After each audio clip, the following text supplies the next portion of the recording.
Your offer letter just landed, director level. The base salary is competitive, but the real number, the one your recruiter kept referencing throughout negotiations, is the RSU package.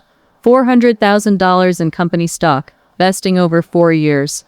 And in that moment, your brain does exactly what corporate HR engineered it to do. It starts calculating your net worth at full vesting value before a single share has cleared. That is the illusion, and it is architecturally precise. Here is the mathematical reality nobody puts in your offer package.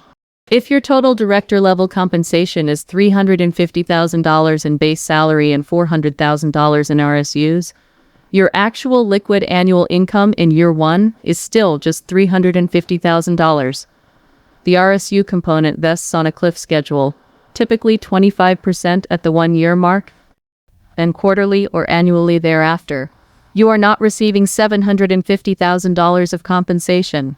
You are receiving $350,000 in cash and a contingent promise denominated entirely in a single equity position you have zero control over. This is not a bonus structure. It is a retention mechanism disguised as a compensation upgrade. Let's be surgically precise about what is actually happening inside your compensation architecture. When a corporation awards RSUs, they are not giving you diversified wealth. They are transferring single stock concentration risk directly onto your personal balance sheet, while retaining 100% of the decision-making authority over that stock's strategic trajectory. You absorb the downside. They retain the operational control. That asymmetry is not accidental. It is the foundational design. Here is where the numbers become uncomfortable. Assume your $400,000 RSU grant vests at the 1-year cliff. $100,000 worth of shares hits your account. The IRS treats that vesting event as ordinary W-2 income, not capital gains. At a combined federal and California state marginal rate for a director-level earner, you are looking at an effective tax rate on that RSU vest of approximately 37% federal plus 13.3% California, totaling a 50.3% marginal hit on that vesting tranche. Your $100,000 in new wealth just delivered approximately $49,700 in liquid after-tax value, and the remaining shares you held are still 100% exposed to that same single stock. The trap compounds from there. If you sell immediately at vest to capture that $49,700 and diversify, you have made a rational decision that every institutional portfolio manager would validate. But corporate culture has quietly engineered a social cost to that decision. The implicit pressure inside high-performing corporate environments is to hold, to demonstrate conviction in the company, to signal that you are a long-term aligned leader. That psychological architecture is not accidental. It is a retention algorithm operating on your professional identity. She is a 38-year-old VP at a publicly traded technology firm. Her RSU portfolio, accumulated over 6 years of director and VP level promotions, represents 67% of her total investable net worth.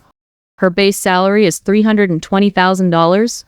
Her RSU holdings across multiple grant tranches are valued at approximately $1,800,000.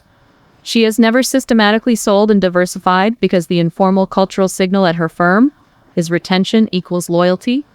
Then, the stock corrects 41% over 14 months. Her RSU concentrated net worth drops by approximately $738,000, while her cash salary remains completely unchanged. She absorbed all of that loss. The executives who designed her compensation structure absorbed none of it. That is not shared risk. That is uncompensated risk transfer. Now layer in the structural reality that high-earning women are statistically more likely to maintain household liquidity obligations, managing dual-income household expenses, elder care financial responsibilities, or serving as the primary economic anchor of their family unit. The superwoman expectation doesn't pause during a market correction.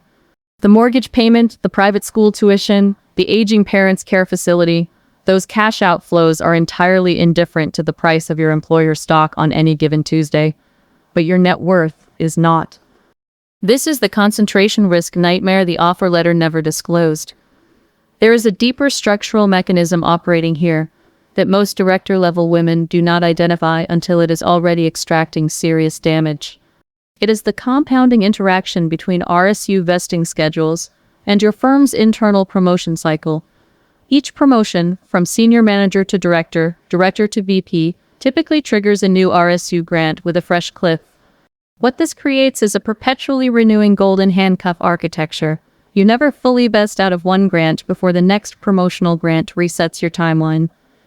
Your effective liquidity horizon keeps extending forward, while your single stock concentration deepens with every title upgrade. You are not accumulating diversified wealth. You are accumulating deeper and deeper exposure to a single corporate entity's stock price, an entity that can restructure, pivot, acquire, or be acquired entirely independent of your professional performance. Here is what institutional asset managers call this position when they see it on a client's balance sheet. They call it a forced concentration trap, a position where the investor holds an oversized, tax-disadvantaged, single equity exposure. Not because of a rational investment thesis, but because the exit has been architecturally complicated by tax liability, cultural pressure, and contractual cliff schedules. It is the precise position that institutional risk frameworks flag for immediate remediation, yet high-earning corporate women sit inside it for years, confusing the vesting schedule with an actual wealth-building strategy. The institutional-grade correction is called a systematic vest and diversify protocol. This is not speculative. It is the exact strategy that sophisticated equity compensation advisors execute for corporate executives. The structure is simple in principle, but requires ironclad discipline in execution. At every single vesting event, every quarterly release, every annual cliff, you pre-establish a standing sell order for a defined percentage of the vested shares, typically 70% to 80%, directing the proceeds immediately into a diversified, tax-efficient investment vehicle. The remaining 20% to 30% you may hold if you have a documented, time-bounded conviction thesis. This forces liquidity discipline into a compensation structure that was architecturally designed to suppress it.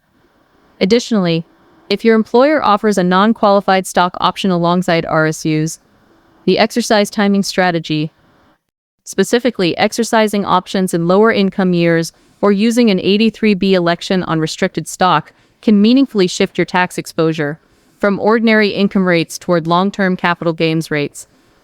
The difference between a 37% ordinary income rate and a 20% long-term capital gains rate on a $200,000 vesting tranche is $34,000 in retained wealth per vesting event.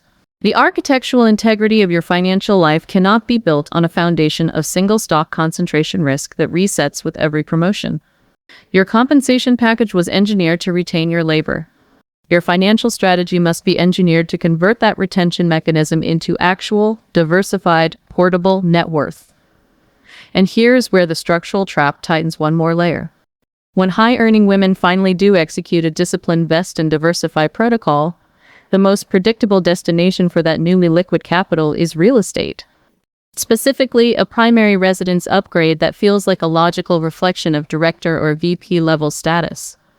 But the illusion that transitions from your RSU package directly into your home purchase decision carries its own catastrophic concentration mechanics.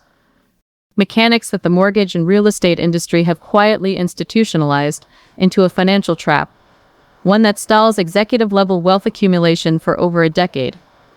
The way your equity compensation converts into a real estate decision is directly feeding the exact structural crisis dissected in the video on your screen right now. Click it, and let's pull back the next layer. Let's dissect how a $1,500,000 primary residence is systematically draining the net worth of the exact same female executives who finally escaped the RSU concentration trap.